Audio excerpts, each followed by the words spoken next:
Welcome to the latest installment of an Extraordinary Recap. It is your boy, Jay Connor. And this is Alex Hardy. And this is our 8th and final recap of the season for HBO's smash hit Insecure. And because the season finale is such a momentous occasion, we brought back a pair of fan favorites to join us. Licensed psychologist Dr. Joy Harden Bradford of Therapy for Black Girls and philosopher, scribe for hire, Law Ware. Thank y'all for coming back through. Thank you for having us. Good to be here. And for the poor souls who are unfamiliar with your writing, Law, what are some of the publications that they can find your work at? You can find me on Very Smart Brothers. You can find me on Slate Magazine. You can find me on the New York Times. I actually have another piece coming out in about a week or two on the New York Times. That's not a humble brag, man. That's just information. Letting folks know. But you can find me in a number of different various sundry places. Are you going to try to go viral again this time? To be honest, this one might. This one is going to be about, I can tell you. This one's going to be about family history of a cousin that got lynched. So yeah. Oh, wow. Wow. We need to get you an Extraordinary Negro shirt ASAP so you can show up on TV One with that.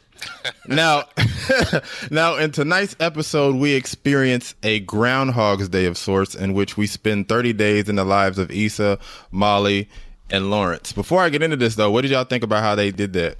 I thought it was great. I thought it was good to see, these last few, this last period from each character's perspectives and see the same scenarios from each different person's point of view. I think that it was good because I always want to see more from Molly. I feel like we see a lot of Issa and a lot of her stuff, but I really was glad to see a little bit more of Molly's perspective and a little bit of what goes on in her mind. Okay. So, like I said, we experienced a little bit of a Groundhog's Day of sorts in which we spend 30 days in the lives of Issa, Molly, and Lawrence. So we'll start with Lawrence. And he and Aparna stumble upon some discord after he learns that she used to mess with one of their coworkers, Colin. When Lawrence brings up this tidbit to Chad and Derek during guys' night, they demand he handle that situation before it becomes a problem. So clearly still traumatized over the situation with Issa and Daniel, Lawrence calls Aparna out on it, but she's not having it. And while demanding he pull over so she can get out the car, Issa calls at the worst possible time. So taking Lawrence's relationship PTSD into account, what would have been the proper way to handle that situation with Aparna? We'll start with Dr. Joy. Yeah, so I think, first of all, him getting that advice from Derek and Chad, that was just like a choir of bad decisions altogether. And I knew that would not end well. So yeah. I think he could have talked with her about it seriously, but he was very passive aggressive about it. She wasn't even on the phone chuckling with Colin. She was talking to her sister, but he kind of slid that in because he was already feeling the way about it. So I think if he had those concerns, which he obviously did, he could have picked a better time and place to talk with her about it seriously as opposed to being passive aggressive about it. Yeah, one of the worst things you can do when you arguing with a woman is project. It's never going to end well for you. Law, what you got? No, I just completely agree. When I heard the advice that they gave, I knew that wasn't going to go right. I knew that was not going to end well. And I have a history of being passive aggressive. I'm working through that, but I have a history of I have a history of being passive aggressive. And I know that whenever you're approaching things from that passive aggressive place, you're already on the defensive and you're making these assumptions. And then it started off in a bad place. And then it just escalated from there to the point that she made him pull the car over. I genuinely did not see that coming from her, but really she just has that kind of temperament where she's just not going to put up with anything, and she's just like, look, I don't like what I'm seeing, I'm just going to end it here, which is surprising.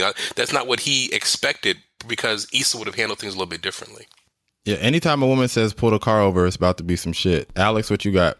Yeah, pretty much echoing what they said. It's just a continuation of last week's, just chorus of bad decisions. I think that the being passive aggressive, it definitely backfired on him because she seems like the person that's not here for the fuckery. She's, like she said to him, you're making yourself look bad. So for him to start on that, y'all looking mighty friendly over, he set himself up. He pulled his insecurity out and put that shit on his sleeve, and he made himself look really corny. It was just, his friends are not the people he needs to be listening to at this stage of his life. Yeah, like Dr. Joy said, a choir of poor decisions. Anytime, basically, I've learned that anytime Chad tells you to do something, you should do the complete the opposite. But it works for him, though. That's what's weird. It seems like it works for him for the most part. For Chad? Yeah, for Chad. It just seems like it just seems like he's kind of close, but he's not trying to go where Lawrence is going though. Like it seems like Chad is kind of along the lines of being a player and comfortable with it. But it seems like it works for him. Whatever he's doing seems to be winning, at least temporarily. Yeah, but him and Lawrence are definitely on two different. Like Lawrence seems like or at least he appears to want something more substantial. And if Chad is okay with that playboy shit, Lawrence is definitely not. He doesn't even. That's not in his body. Like he doesn't have those bones in his body to do that But like Chad does. Didn't they talk about Chad having a fiance? I think so. Yeah, I mean, not that we've seen anything about them. Whoa. Got one of those Candace and Joe situations. Maybe so. That's real. Yeah, but you know, Lawrence is Mr. Me Too. So as soon as somebody gives him some advice, he's gonna be like, "Duh, okay, I'm with it." So That's very true. on the Molly front, she's interviewing around at different firms to create a bidding war for her services that she can bring back to her partners at her firm, only for them to offer her a paltry Rising Star award to stay instead of salary comparable to her coworkers. So here's the question. Why is Molly so hell-bent on staying with this firm when there are clearly better options out there? Shit, somebody convince her that white is right. I was thinking the exact same thing that she wants that white approval. They gonna put her ass on a website as their diversity nigger and keep her where she is until next year until further notice, and she can keep tap dancing for these white folks if she wants to, but she gonna stay where she is, broke and frustrated, and it's just get jump shit, boo boo. Get that life jacket, walk on over to the dark side, and eat your chicken in the front desk, like the ancestors intended. Step into join the darkies. What you got, Joy? Yeah, I think that definitely is a part of it, but I also think it's incredibly frustrating to given so much of yourself and your work at this one place and to not feel validated in that way. So I think what she's really trying to do is get this validation, which she clearly is never going to get from this place. Do you think it's a byproduct of, because Molly's, the way her character has been portrayed throughout the last 2 seasons, there's 2 things that are very important to her. And it's obviously her relationship with her parents and how she views relationships and her job. So do you think that it's partly influenced by her refusal to leave is partly influenced by the fact that she really wants to make this particular job work regardless of the circumstances? Yeah, and I think this is where the white is right part comes, because this, probably is one of those top firms, and so to be seen as climbing the ladder at a place like that would really fit with her idea of what her life should look like. Have any of you ever been in any situations in the professional work environments in which you felt like you had to stay somewhere that you didn't want to be, or that you had to choose between 2 different circumstances, and the one that was viewed as more favorable was the one that was backed by or headed by a white company? Because I know Ebony owes a couple of us niggas some money. Listen, So don't get me started. Boy. Don't get me started. That was a lot of shade right there. I'm not Don't get me started. I still might want to publish with them just so I can tell my mama I did it. But Not really, worth I know it's my mama. Though, man. I know a lot of black faculty. I'm not going to name any names, but I know a lot of black faculty who are at white institutions, and they would get an offer from a black institution, HBCU, that would be a step up and would be a little bit more in pay, but they choose to stay at the white institution because the white institution has more of a name. Yeah. And so that sounds very similar to what Molly is doing here, is that the situation that she's in is not a good situation for her mentally. It's not a good situation for her spiritually, if I can be a little bit pastoral. It's just not good for her. And it's better for her to, even if it would be a pay cut, to take that pay cut to have some peace of mind, because she's not going to hurt for money. And so her staying there, to me, reads as her really, really seeking that white validation, that name recognition and whatnot. And also just a little bit of just not knowing when to cut your losses and just say, look, I put in these years here at this particular institution, at this firm rather, but it's just not going to work out for me, and just not being willing to kind of own up to that, because in doing that you have to admit a sense of failure, that this is just not that what I tried here did not work, and she's not willing to do that. And so I think it's kind of all of those things put together that's keeping her in this really, really bad place for her. You bring up an interesting point though, so I'll let you answer this question first though. Is Molly capable of even accepting failure? Not. Romantically, professionally, on all of it. What I'm doing is I'm racking my brain and trying to think of a situation where she accepted it well. I don't think so. I don't think that she's really, really good at accepting failure. And part of not being able to accept failure is part of what's going to continue to make her miserable. Well, speaking of making her miserable, on the love front, as it's been alluded to for several episodes now, Molly and Quentin finally enjoy some quality time together. At first, she claims that he's not her type, but eventually relents to her feelings about him, and they smash in the office, which has become par for the course in the show. But all is not as it seems, because at the end of the episode, Dro makes his triumphant return. So, Dr. Joy. Ooh, she sound upset, dejected. Oh, Dr. Joy. Is Molly being messy, or is she seeking an open relationship of her own? I really don't know what Molly is doing, to tell you the truth. Like, I really, the chemistry between her and Quentin was like so cute as they were, exploring it through these past couple of episodes. So when she finally like allowed herself to go there, I was like, okay, she might be kind of trying to take a step in the right direction. But then she opens the door at the end of the episode and it's Dro again. Yep. So, I don't really know what she's doing. I feel like she doesn't know. But I knew nothing good could come of that "I miss you" text that he sent while she was in the therapist's office. So I knew he was going to pop up again at some point, but I didn't know that she would like throw herself back into it in this way. Alex, what you got? Yeah, I think that she went with Lil Rel because people made her feel like it was the good thing to do. I think that popping up with Dro, it definitely wasn't. I don't know. I don't think she knows what she wants to do either. But I just think that she's just gonna embrace maybe a little wild child phase of just rolling, being lost in the sauce, and embracing that. I don't think that she is going to come out of this unscathed. I think she's just gonna fuck her way through the pain, and nobody's gonna win here. Uh-oh. Philosopher Law, what you got? Man, there's so much here because I still didn't get my answer to the question that I brought up the last time I was on with you guys about whether or not this is an open relationship that the wife knows about. Right. Like, I don't know if he's lying to her. And I've had so many cues through these past 3 or so episodes that she doesn't know what's going on. And that kind of sets the stage for something really, really bad to happen perhaps next season. Beyond that, I didn't love Quentin for her, to be completely honest with you. I mean, they had decent chemistry, but it never read as romantic chemistry, particularly with her always emphasizing homie. I remember when they were out to dinner and she was like, thanks, homie. I mean, I can tell when someone is just not feeling him, and that's okay. She doesn't have to feel him. Yeah. She needs to be open to maybe something being there if she feels it, but if she doesn't feel it, she shouldn't force it. And I felt that kind of that sexual encounter that they had in the office, it felt forced.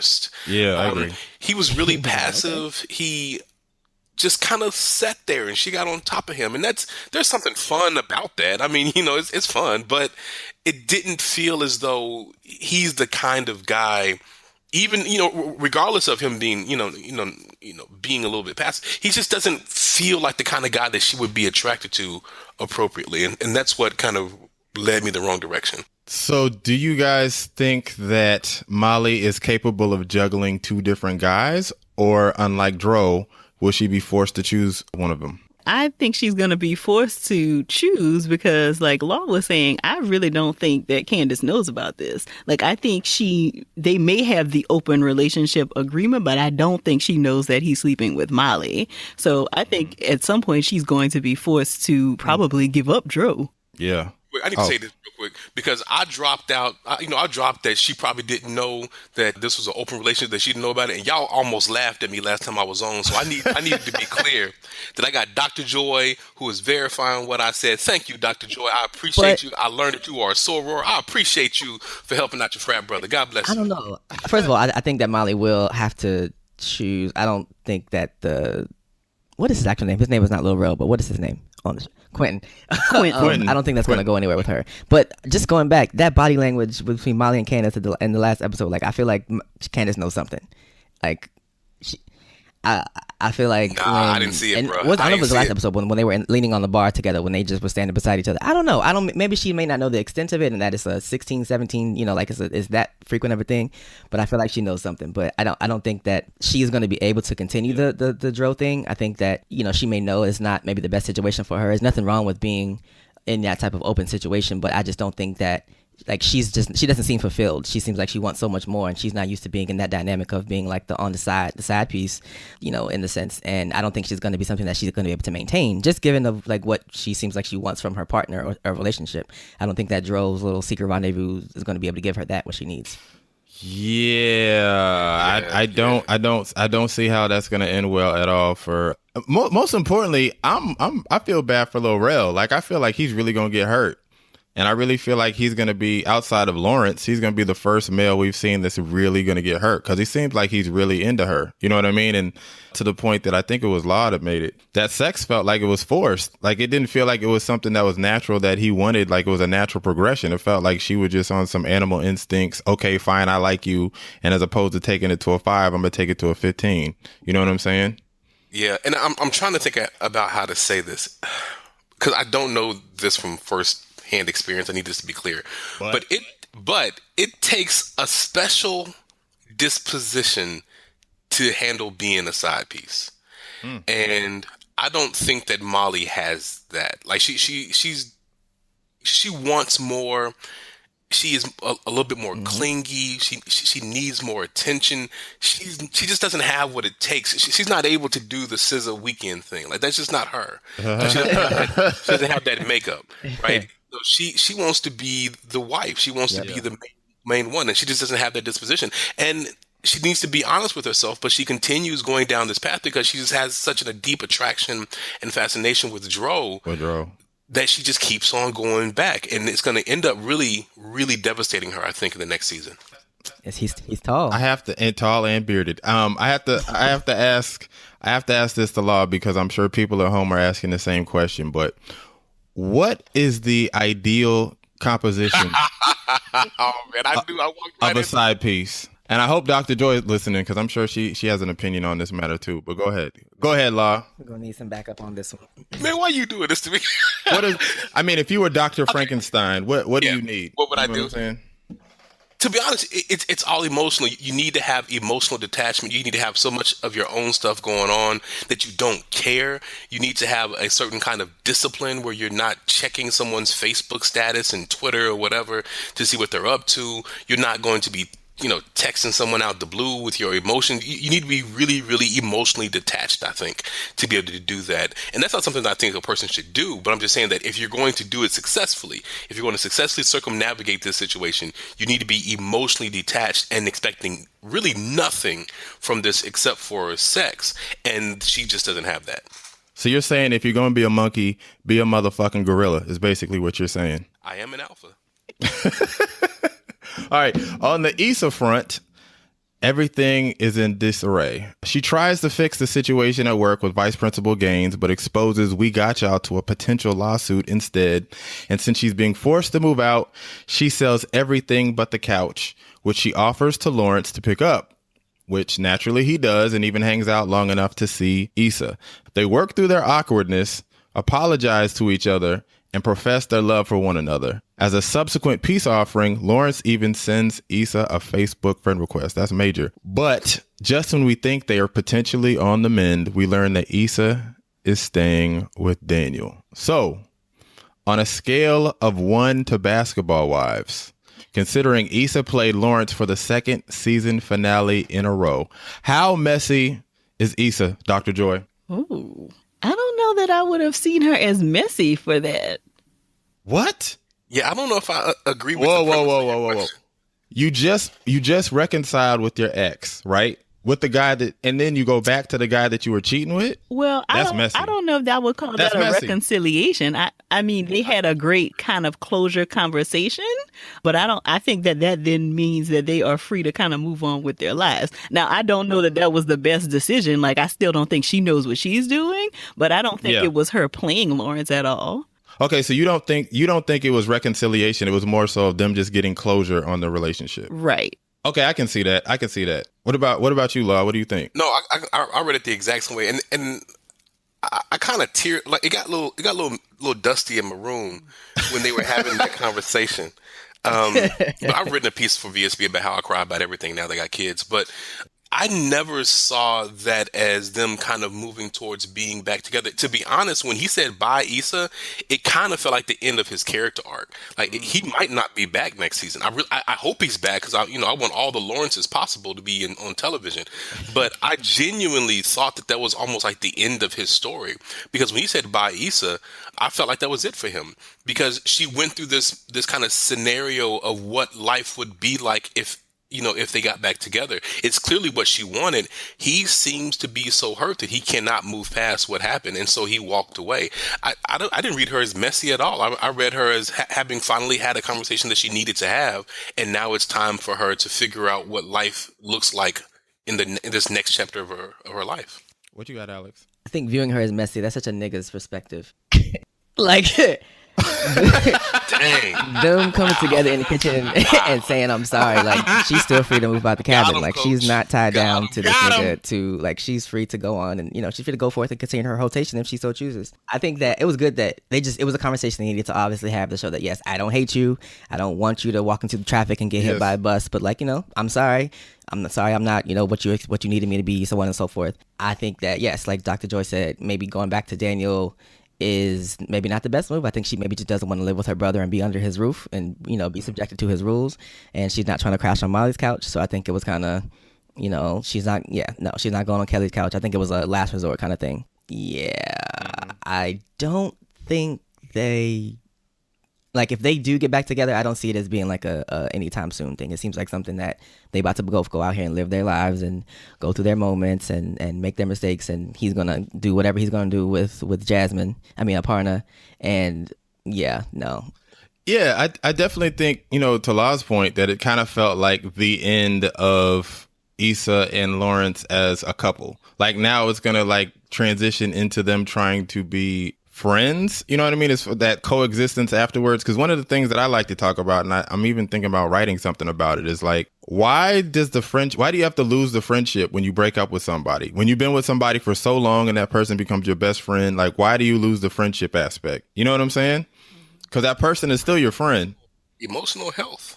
I mean, sometimes you have to do it, but I mean, there are instances in which you can function as just your friend, and maybe that's what they're going to try to do in the next season. And maybe part of the reason why I saw it as messy as opposed to closure, because I never seen closure. Maybe. Whoa. No, that friend request was a You need big to talk step. to Dr. Joy offline. Word, bro. Dr. Joy, can you help me over here? Yes, help my brother get his perspectives together. But I think that friend request was a big step because, like he said previously, like moving on from someone and then seeing their new life in your face all the time, the new person they're with, their new friends, them being happy despite of whatever you're feeling. So him sending her that request and kind of, them having that grown and very mature discussion, and then him saying that friend's request, it kind of shows that, okay, maybe they're ready for, a new chapter as something, maybe not being together, but something civil and cordial and mature. When they're able to like coexist peacefully.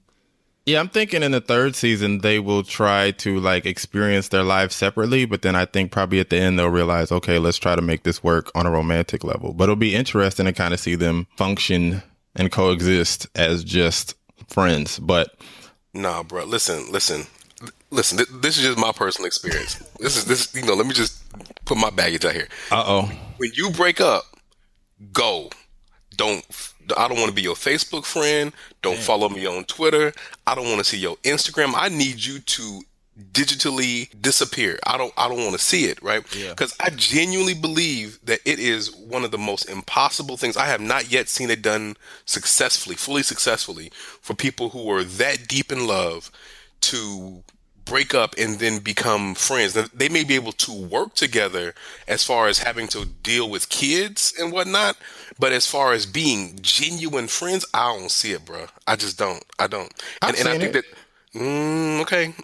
don't ask none of my exes, but I've seen it before. I need to be because I have yet to see it, and so I think that maybe what next season might be is, if he is still around, is them being friends and finding out that friendship don't work. I genuinely don't believe that exes can be friends that successfully, like maybe passingly friends, but not really good friends. I just don't see it. Possible. Yeah, so I definitely want what to do you jump think? in here because breakups is my specialty in my practice. Yes. And so I completely agree with Law. Like, you have to let go of all of those social media connections. So I kind of read that friend request at the end differently than like, oh, we can kind of try to still be friends. I kind of read it as like, oh, I can kind of try to keep her in my back pocket.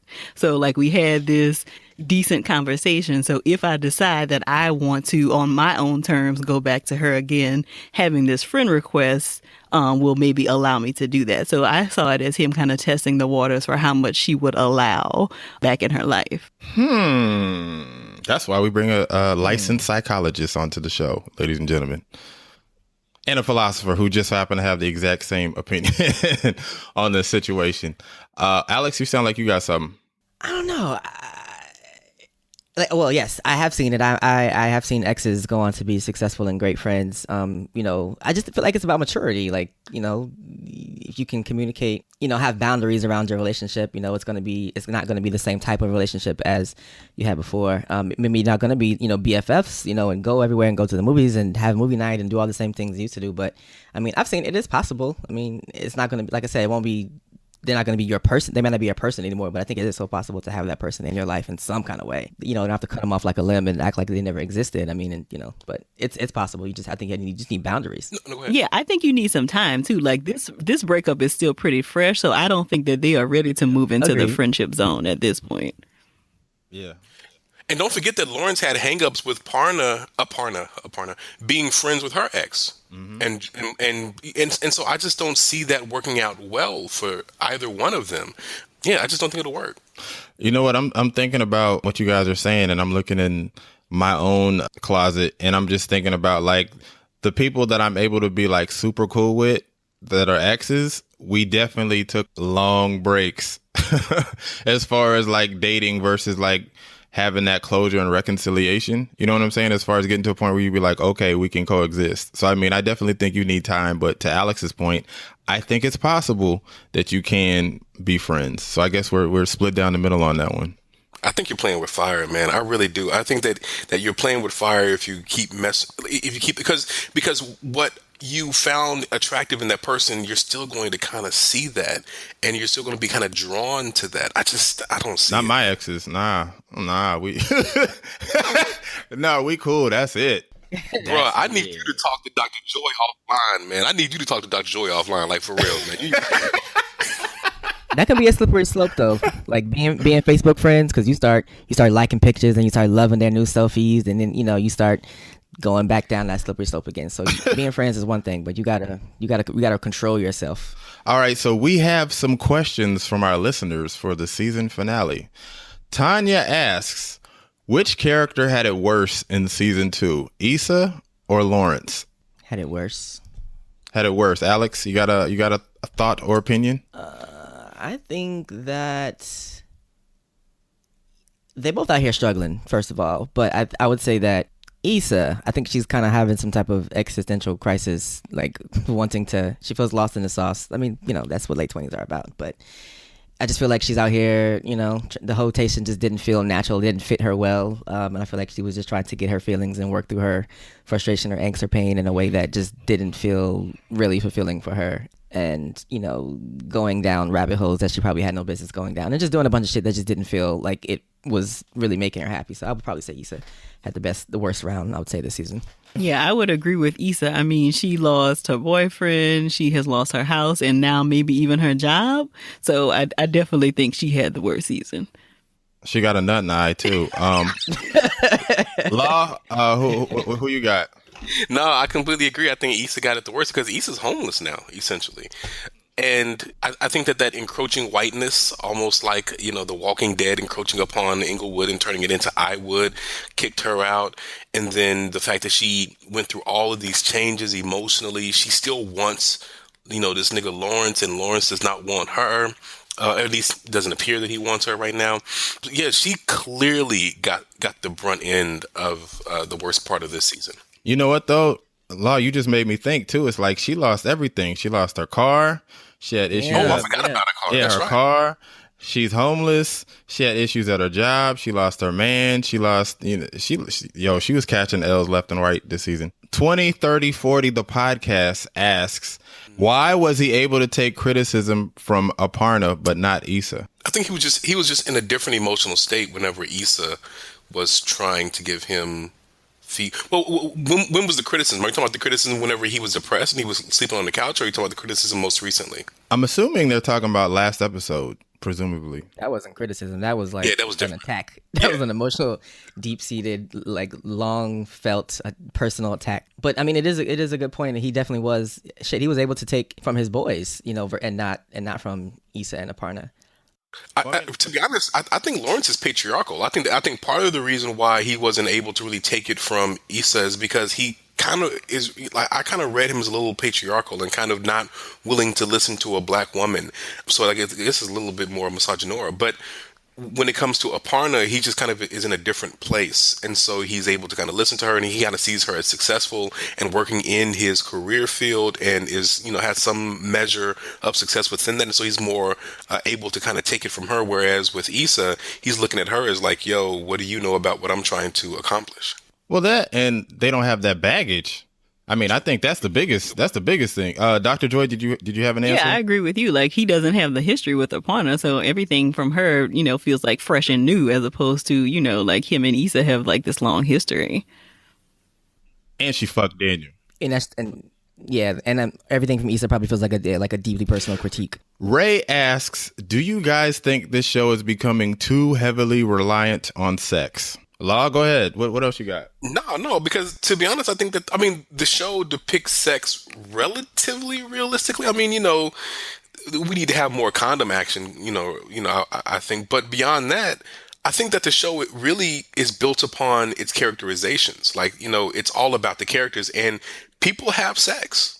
There's, and so if we're going to kind of walk through life with these characters, then we're going to see them in their intimate moments. And I think that the intimate moments, what they do is they serve the purposes of letting us know more about the characters. Now, so if it was just, objectifying sex, then that's one thing. But each sex scene that I've seen has kind of shed light about the characters, where they are in their lives, what they're trying to accomplish, and what the connection between these two characters are. So I have no problem with the sex in the show whatsoever. And I think part of the reason why the show continues to be successful is because people are continue to project themselves onto these characters. And when people are arguing with one another offline about the characters, they're actually arguing about themselves. And so that, to me, reads as it's not too much sex or too little sex. It's just doing exactly what it needs to be doing.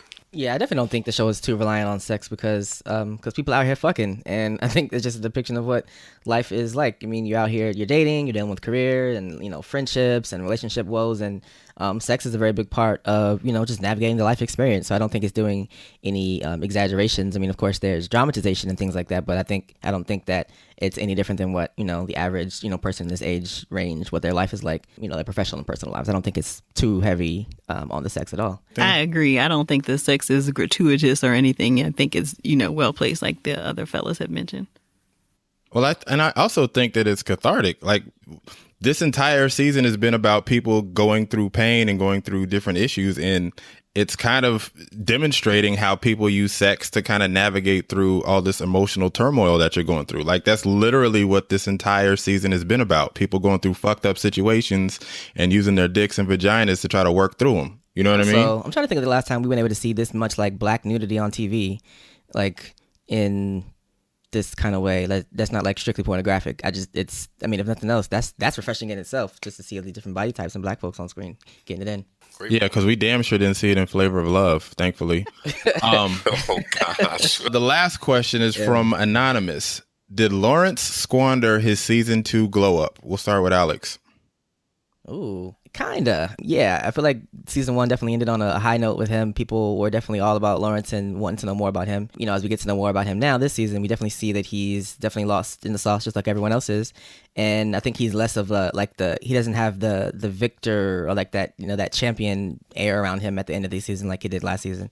Yeah, I think he's definitely lost a lot of that goodwill and like celebratory whatever the hell is happening around him at the end of the season. He definitely didn't win this season. Dr. Joy? Yeah, I don't think that I saw him him as a victor. I definitely was not a part of the Lawrence Hive last season or this season, but I actually feel like he may have more of a glow up now because I feel like he is maybe getting more in touch with his emotion and is able to kind of, talk about what went wrong in the relationship and think about how he might be able to do some things differently in a future relationship. So I feel like his glow up might be just starting. And he might actually make a decision of his own for once.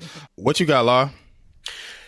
Lawrence has come along. Well, first of all, Lawrence has been out here giving people named Lawrence a bad name, man. I've been out here having to defend my name.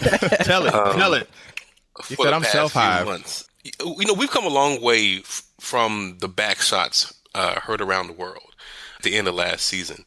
And I think that part of what's going on with Lawrence is that really he's kind of come to a position. He's really gone through some difficult times, and he's come to a place now where he is at least able to say, I'm messed up, right? And he's able to now try to put his life back together again. And so I don't think that he's kind of, what we've experienced is a guy make mistakes, and hopefully he's starting to learn from his mistakes. I really hope he is. But yeah, he's gone down a little bit, but he's trying to figure these things out. I kind of wonder where Tasha is really. I really wish I could kind of revisit her, but we'll see what happens with him. I really, really think that he's just kind of come to a position where he's kind of figuring himself out. And to be honest, that's just life. Sometimes in life you make mistakes, and if someone were following us around with cameras, we would look like Lawrence, I'm sure, at some point in our lives. And so it's just about kind of him figuring himself out and figure out who he is as a person. Well, actually, you know what? I do have a final thought. Have we seen the last of Tasha? I think so. Damn it. It's been like, what, 4 or 5 episodes? It's been maybe 3 or 4. I think the last episode she was in was like episode 3. 3 or 4. Yeah. To be honest, when she called him a fuckboy, that seemed like a period at the end of her sentence. Like, that seemed like the end of her character arc, was her coming to the realization that this is who he is. And to be honest, for her own good, she shouldn't be in the next season. For the good of the character. No, I think she's done. Yeah, I think going back to Tasha would be like, not to say there's anything wrong with her, but like backsliding for him, because that's not a situation that he obviously had any serious intentions about, and it was something that seemed like something that was more of a transitional moment versus anything that he's working towards or like really excited or investing any serious energy into. I don't think an occasional smash and go situation might be fun, but I don't think it's going to be any serious character arc involving Tasha going forward. All right. Well, thank you all for participating in our season finale recap. Dr. Joy, where can people find you at on these internet streets? You can find me at therapyforblackgirls.com. And Law, where can people find you at? You can find me on Twitter at law.rights, WRITES on Twitter. And Alex, where can they find us? You can find us at theextraordinarynegroes.com and on Twitter at theextranegroes, and same on Instagram, and also on Facebook at The Extraordinary Negroes. And you guys can rejoice because we will be returning with brand spanking new episodes at the end of this month. Hallelujah. Thank you, Jesus. Had to take a little break. I was about to pass out and roll over and die trying to keep up with all this stuff. But yeah, and I think Alex had something he wanted to say too. Yes, we have a new episode coming out this week. Will be around substance abuse. I just saw the Whitney Houston documentary and it had me all in my feelings. If anyone hasn't seen it, it's on HBO. I think it's called like Whitney, Can I Be Me? But I'm going to be talking about that and substance abuse and getting a very personal perspective from someone who has dealt with substance abuse and how they have been able to, continue prospering and stay alive out here. So it's going to be a really good episode. Yeah, so make sure y'all check that out coming later on this week. And that's about it. Thank y'all for listening, and peace. Peace. Peace.